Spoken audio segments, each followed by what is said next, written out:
Julio Ramón Ribeiro nació en Lima, Perú, el 31 de agosto de 1929.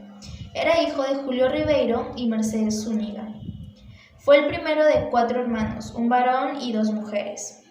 En su niñez vivió en Santa Beatriz, un barrio de clase media limeño, y luego se mudó a Miraflores.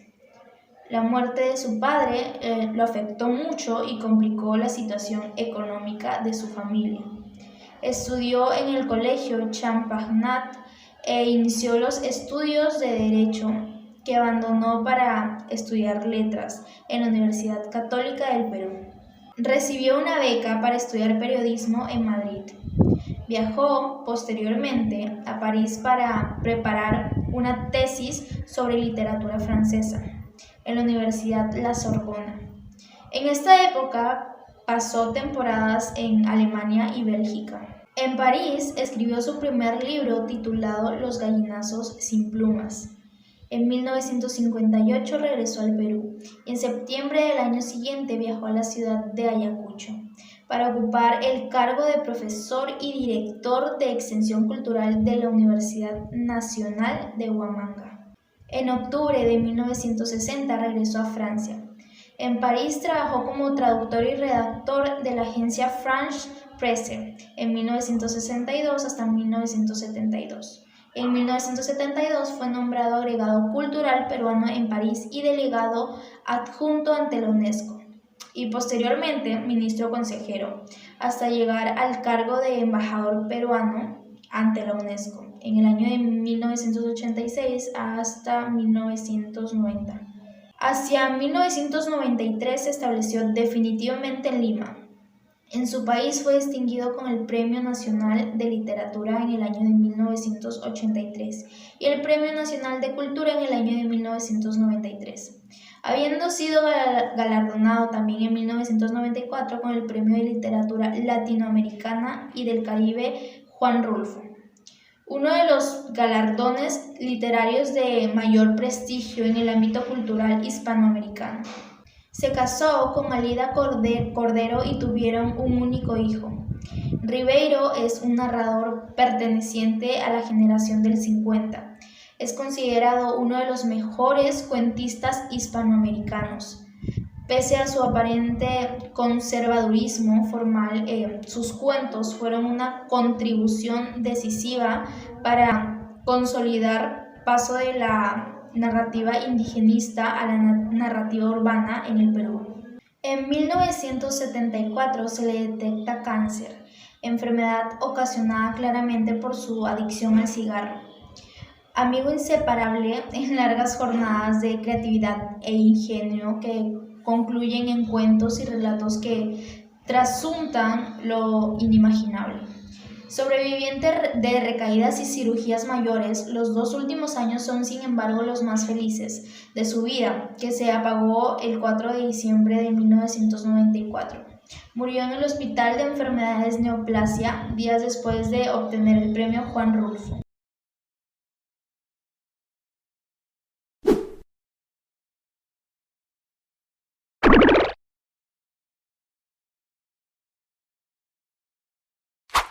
Este cuento nos habla sobre el personaje de Perico, un niño que anhelaba comerse unos deliciosos merengues de una pastelería. En aquella pastelería veía personas de un alto estatus social y muchos niños que gozaban comiendo. Como Perico siempre iba a esa pastelería, ya el encargado lo reconocía y lo botaba. En una oportunidad, la hija del pastelero le regaló un pan de yema que estaba muy duro, pero no se lo entregó en sus manos, sino que se lo lanzó para que lo atrapara como un perro. Perico quiso atraparlo, pero no pudo. La situación iba a cambiar, porque Perico no se iba a quedar con solo mirar a otros comer los merengues. Él iba a comprarlos. Para ello le robó a su madre 20 soles y se fue decidido a la pastelería. Al llegar vio que había una larga cola, pero como no resistía más por probar los ricos merengues, empezó a empujar. Ahora no tenía vergüenza, ya que tenía el dinero y esto le hacía sentir cierta autoridad. y le daba derecho a codearse con los hombres adinerados. El trabajador lo quiso sacar, pero Perico no se intimidó ni salió corriendo como antes. Con voz firme dijo: 20 soles de merengues. Pero este no le hizo caso. Perico no estaba contento con esto e insistió nuevamente: 20 soles de merengues. El empleado, que no era paciente, lo tomó de las orejas y le dijo: a ver, muéstrame la plata. Perico, con orgullo, lanza las monedas sobre el mostrador y el empleado se quedó asombrado. Le respondió: ¿quieres que te dé todo esto en merengues? Y Perico le respondió: sí. El empleado le dijo que tanto merengue le causaría un empacho. Lo ignoró y siguió atendiendo a los demás. Perico estaba cansado de tanto insistir y aceptó ya por último que no lo atenderían. Recogió sus monedas y con mucha rabia y tristeza se fue de la pastelería. Caminó y de pronto ya estaba en lo alto del acantilado. Contempló la playa, comenzó a botar las monedas de una en una, haciéndolas tintinear sobre las rocas. Pensó que cuando fuera grande vengaría a todas estas personas cortándoles la cabeza, de todos los trabajadores de la pastelería. Se dio cuenta que esos 20 soles no valían nada en sus manos. El personaje principal es Perico y los personajes secundarios son la mamá de Perico, el pastelero, el empleado y la hija del pastelero.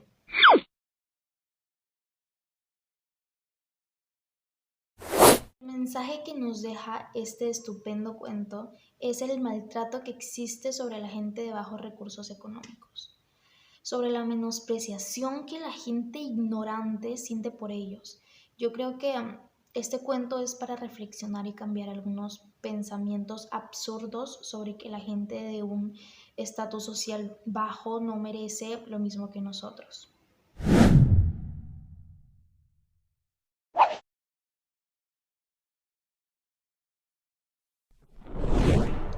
Este impresionante y tan espectacular cuento trata de Roberto, un joven de piel negra que vive en un barrio donde habita una joven llamada Keka. Esta joven es muy bonita y es la atracción de todos los chicos que viven en este lugar. Pero esta chica, que al comienzo jugaba con todos los niños, con el paso del tiempo se volvió selecta y empezó a escoger solo los hombres de color claro y con economía alta. Un día sucedió que Roberto, mientras la observaba jugar con otros chicos del barrio, se le cayó la pelota y este quiso alcanzarla, pero Keka se asustó al verlo y le dijo que no jugaba con niños ambos. Estas palabras marcaron a Roberto tanto, así que empezaría a tratar de volverse como un niño blanco, con mucho dinero. Él quería volverse un blanco con comodidades económicas. Cambió hasta su nombre a Bob. Perdió el trabajo por sus extravagancias, pero adquirió el idioma inglés gracias a su esfuerzo constante de estudiar y a la beca que recibió de un curso de inglés. Una vez con el idioma postuló a un trabajo, pero no fue recibido a pesar de su capacidad. No fue recibido por su color. Conoció a José María Cabanillas en un instituto peruano norteamericano en el que empezó a estudiar ya que sabía el idioma inglés. Viajó con su amigo a Nueva York. Como se gastaron todo el dinero antes de lo esperado, trataron de buscar un trabajo para poder quedarse, pero no lo consiguieron y es así que se presentaron a la guerra contra Corea. En esta guerra, Bob muere de un bombo en la cabeza de una bala y su amigo José María pierde su pierna. La madre de Bob muere de la tristeza y no recibe la pensión de su hijo, mientras que su amigo tiene el dinero pero es inválido. Por otra parte, Keka se casó con un norteamericano llamado Billy Mulligan, pero esto solo le dio todos los primeros meses. Luego empezó a golpearla e insultarla.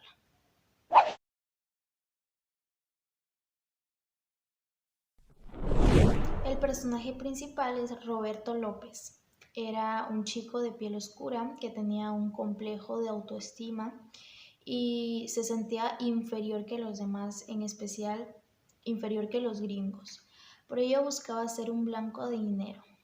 Los personajes secundarios fueron Keka, que era la chica de la que estaba enamorado Roberto, Billy Mulligan, un chico pecoso de cabello pelirrojo y blanco. Este fue el chico con el que se casó Keka. José María Cabanillas, el mejor amigo de Roberto. Peluca Rodríguez, amigo de Roberto también, no, bueno, digamos, conocido. Lucas Tramonta, Chancho Gómez, Chalo Sander, Armando Wolf y por último, la mamá de Roberto.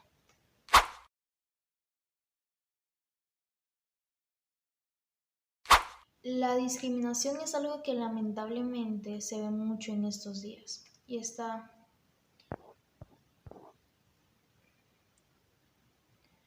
La discriminación es algo que lamentablemente se ve mucho en estos días y esta obra nos deja el mensaje de no tratar de aparentar lo que no somos.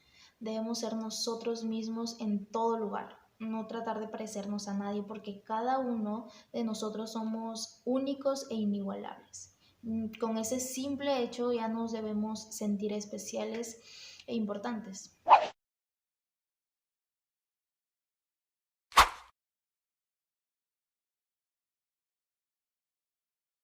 La historia narra las vivencias de Julio Ramón Ribeiro con su maestra, la señorita Fabiola.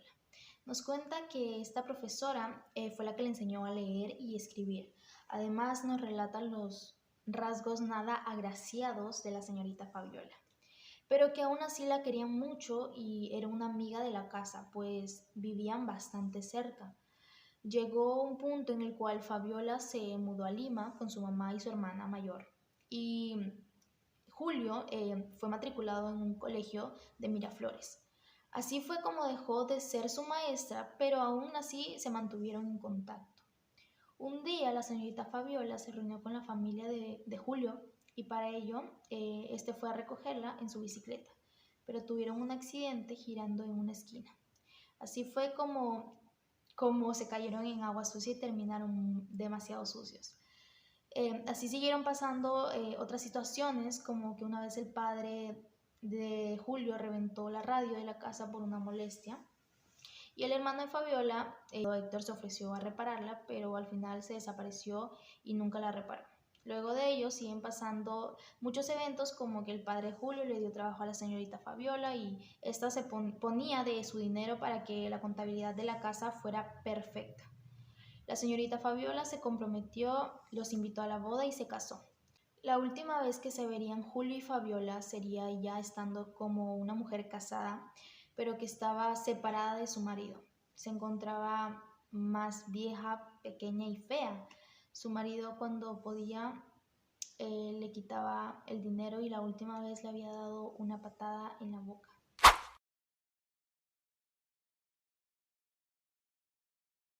Los personajes principales fueron el narrador Julio Ramón Ribeiro y la señorita Fabiola. Los personajes secundarios fueron Héctor, Hortensia, sus otros tres hermanos, los papás de la señorita Fabiola, el esposo de Fabiola, el papá y la mamá del narrador.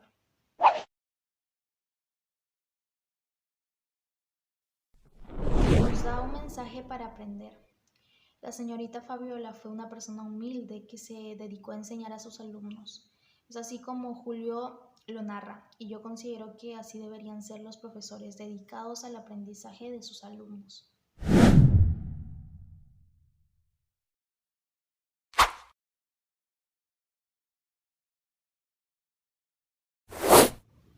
Una tarde, un coleccionista encontró en el basurero una cosa brillante. Lo limpió dándose cuenta que era una insignia y lo guardó en su saco. Pasaron unos días, envió su saco a la tintorería y le devolvieron la insignia en una cajita. Entonces la comenzó a usar. Después de eso comenzaron a pasar cosas extrañas que él no se explicaba. En una librería, el dueño se le acercó y le ofreció libros de Pfeiffer. Él no había preguntado y tampoco sabía quién era el escritor. El dueño le explicó y le dijo cómo lo había matado de un bastonazo en Praga. Luego de escucharlo, al final le compró un libro de mecánica. En una plaza, un hombre le deja una carta con una dirección y una cita que decía segunda sesión martes 4. Fue y se encontró que había muchas personas con la misma insignia y lo saludaron. En el lugar, un hombre muy serio habló desde un estrado donde el narrador no entendió nada. Le preguntaron si era nuevo y quién le había dicho que vaya. Él habló del dueño de la librería, Martín. Hablaron del autor y el dolor que causó su muerte. Luego su jefe le dijo que llevara los números que comenzaran con 38 y otras tareas más como tirar cáscara de banana en una residencia y cosas así. Después de un año lo ascendieron. Su familia, preocupada por su accionar, el mismo accionar que él no podía explicar porque él mismo no entendía, fue relator, tesorero, ordenador, viajó al extranjero y se relacionó con otros militares, dio conferencias, inauguró lugares, muchas cosas más. Luego de 10 años fue nombrado presidente, sumamente respetado, pero aún en ese momento le preguntaban por la organización y la importancia de esta. Él no puede, es totalmente ignorante, solo sabe que lleva la insignia de plata.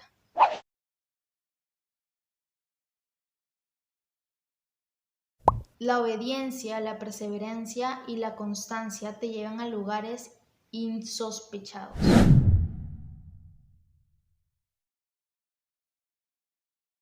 El personaje principal es el narrador, que cuenta su historia de coleccionista y cómo encontró una insignia en un basural y fue creciendo dentro de la organización hasta ser presidente.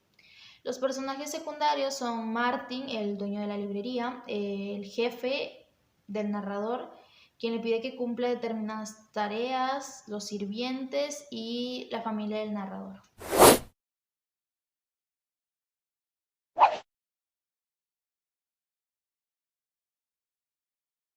Todo comienza cuando Julio se encuentra con su amiga Francesca y esta le obsequia un libro en blanco. A partir de allí empezaron los eventos malos en la vida de Julio, como la pérdida del trabajo, la enfermedad, la cancelación de su compromiso con Patricia, nuevas pérdidas de trabajo. Son algunas de las cosas malas que le pasan a la persona que tiene en el libro. Hasta que finalmente el poema que escribió su amigo Álvaro Chocano, quien también pasó por cosas similares, hasta más trágicas, la muerte, le advierten el verdadero significado del libro.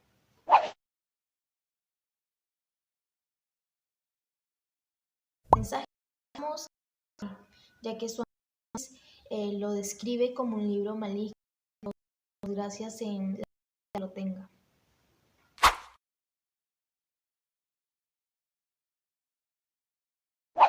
El personaje principal es Julio Ramón Ribeiro. Los personajes secundarios es Álvaro Chocano, Patricia, Francesca y los amigos de Julio.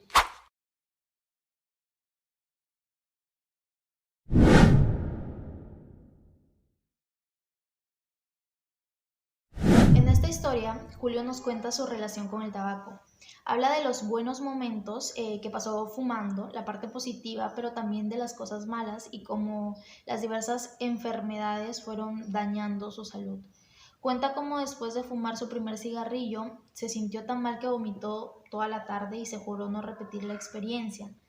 Pero siguió fumando hasta el punto de que cuando no tenía dinero se los robaba a su hermano.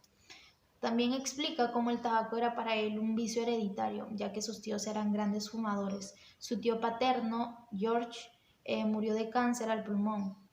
En París llegó a vender sus libros para comprar tabaco.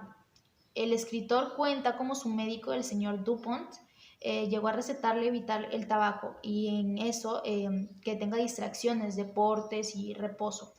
Su mujer intentó en todo momento aplicar y controlar que no se acercase al tabaco y en esa ocasión logró recuperar la salud, pero aunque estaba contento de conseguirlo, en el fondo se sentía insatisfecho. Por eso no pudo más y compró un paquete de cigarrillos Dunhill y la enterró en la arena para que nadie lo encontrase y poder seguir fumando. Nadie se enteró, pero de pronto se sintió una molestia que nunca había conocido, y es que le ardía la garganta. Para curarlo, tuvieron que extirpar parte de su duodeno, casi todo el estómago y un buen pedazo del esófago. Pero aunque se había encontrado muy mal y había temido por su vida, no pudo evitarlo y volvió a fumar. Un vicio que no pudo dejar al final de toda esta historia.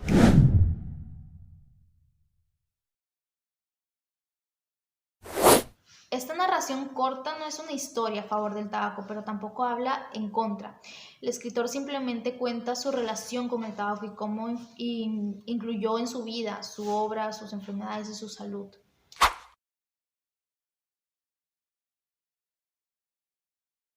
El personaje principal es Julio Ramón Ribeiro y los personajes secundarios son Panchito, Carlos, la esposa de Julio, el hijo de Julio, el hermano de Julio, su tío Paco, su mamá, el doctor Dupont y su tío George.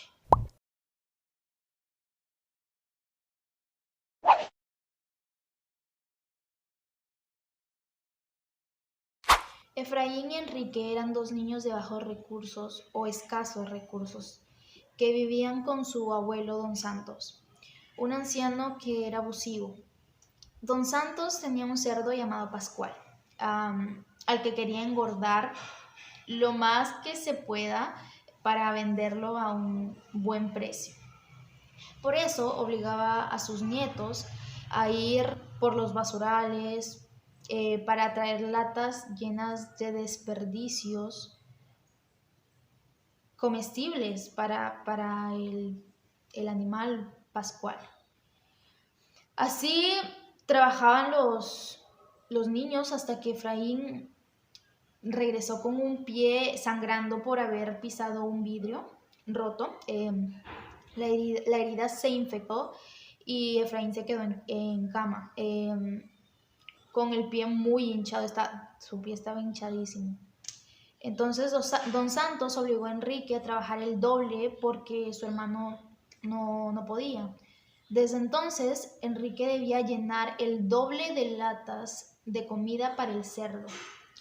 Un día encontró un perrito y lo llevó a casa para que haga compañía a Efraín. Le sirvió mucho porque les alegró los días, le pusieron de nombre Pedro. Lamentablemente, Enrique cayó enfermo de tos y fiebre, pero Don Santos lo obligó a seguir trabajando. Uno de esos días el niño volvió y vio que su abuelo había matado al perrito Pedro y le había dado de comer al cerdo, lo había puesto de comida al cerdo.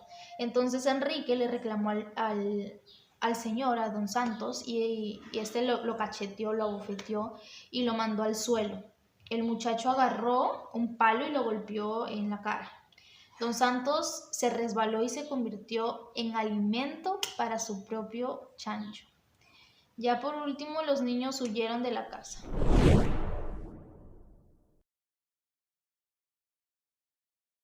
Los personajes principales. Don Santos, quien es un viejo que tiene una pata de palo. Los hermanos Efraín y Enrique, que son los nietos de Don Santos. Estos le tienen que obedecer a su abuelo a cambio de un abrigo y comida, muy poca, la verdad. Los personajes secundarios. El cerdo Pascual, quien es el animal de Don Santos, que lo quieren engordar para venderlo a un buen precio. Y el perro Pedro, que es la mascota pequeña que los hermanos adoptaron como de la familia.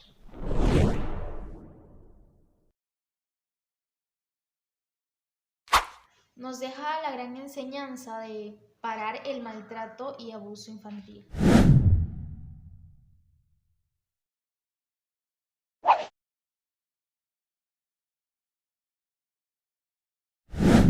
Su jefe lo envió a Ramos Alince a buscar a Fausto López, quien debía a las empresas 4,000 soles en tinta y papel de imprenta.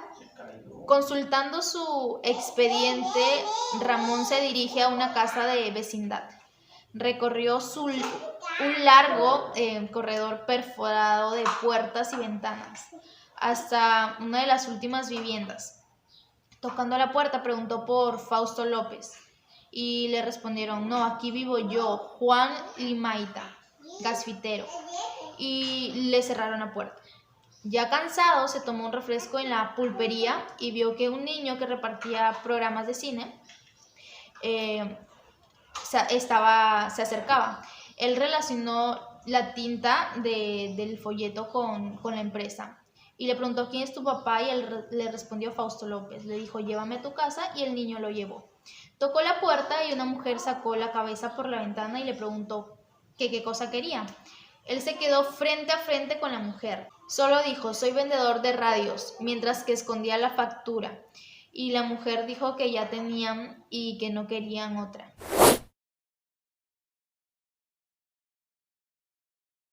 Los personajes son Ramón, Fausto López, Juan Limaita, el hijo y la esposa de Fausto López.